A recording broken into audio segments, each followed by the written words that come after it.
Last spring, a big oak tree went into the brook near my house, along with a few other trees. I decided to pull out the oak tree and see if I could turn it into flooring for my house. It was quite a project getting it up out of the brook. We had to get the skidder down, put it up on the bank, and reach way down with the cable to pull it out. We sort of stood up the tree to try to keep it out of the dirt somewhat, but that didn't really work. We finally got the tree out.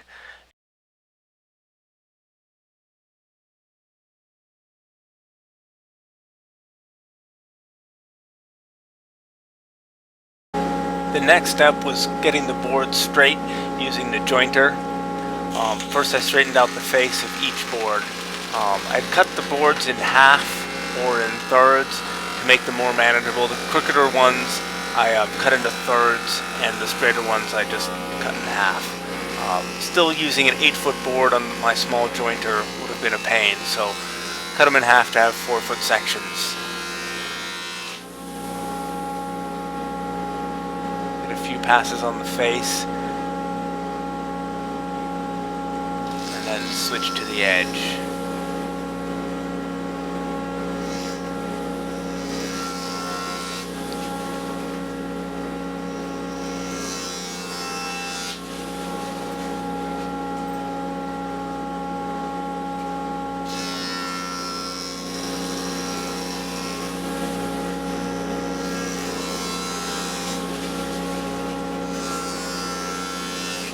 This was probably the most time-consuming process, was making sure all the boards were straight, because everything relies on this step. If they come out crooked or warped at this step, then everything else falls apart.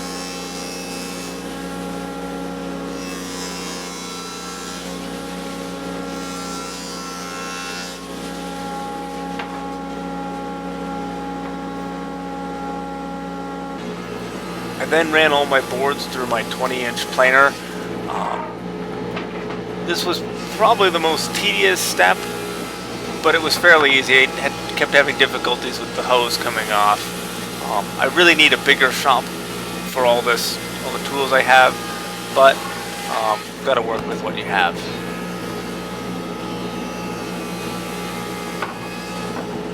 Second person would have been handy here, but I was still able to be fairly efficient doing it. One of the upgrades I did to this planer was I got a helical cutter head that uses carbide inserts, and it just makes the planer work a ton better.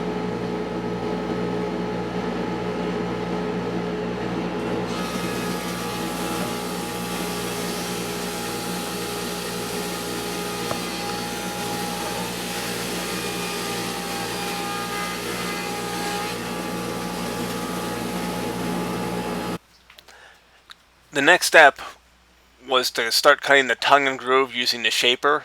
To do this, I set the in-feed fence so the cutter would be taking a little bit off the board to make sure that I got a full groove on each board.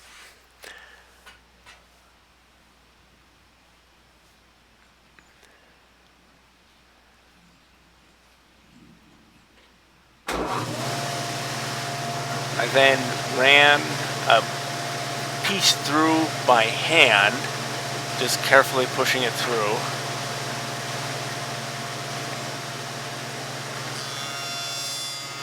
Just go far enough so that it's starting to hit the outfeed fence.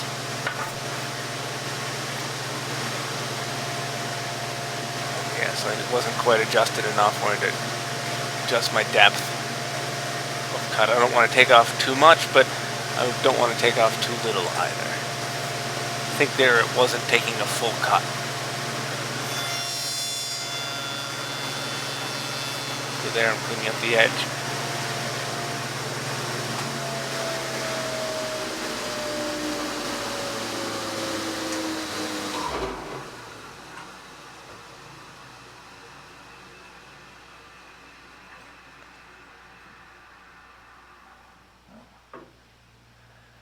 Now I move the board along. Now we can set the outfeed fence to just touch the board so it's perfectly set, so there's no scalloping at the ends of the boards. This was rather tedious to get exactly right.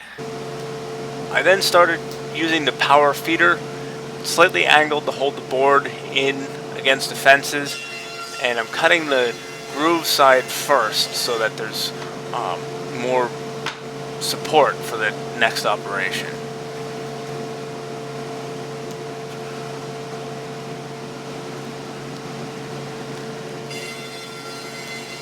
This goes pretty quickly, but it would have been useful to have two people, one person feeding, one person taking off, because there's a bit of dead time in between when I can start a new board.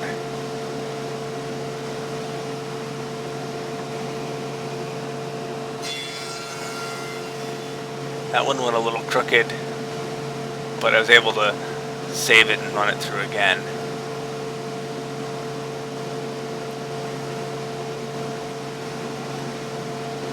The end of the board may need to be trimmed before it can be used, but most of it will be usable.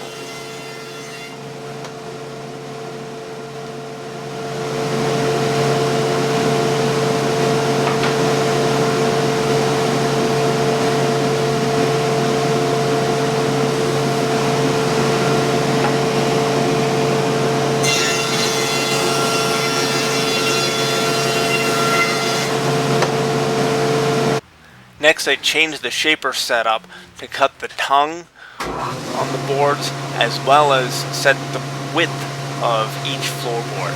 So I have an outside fence that can get indexed to the table, so it'll always be the same width. It's clamped down. The rollers are pushing into that fence, and when I run a board through, it makes the tongue and sets the width of the board all in one operation. This allowed me to maximize my wood usage because the boards, I never took off more than what was needed for each board. Sometimes I didn't get a complete tongue, but that was fine because it was still enough for it to hold. So I didn't have to worry about ripping the boards to width and possibly wasting wood. So I was really maximizing my wood usage.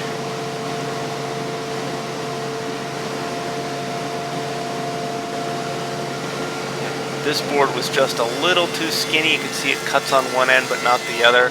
So that one's going to go get put in a different pile to be the next narrower width. I did half-inch width increments, which was a little bit of a pain to keep all the board sizes straight, but it worked fairly well for my setup. I did several giant carts full of boards, and finally, I ended up getting it installed. It came out really nicely. End matching was great, so my widths were really accurate. I'm really happy with the way it turned out.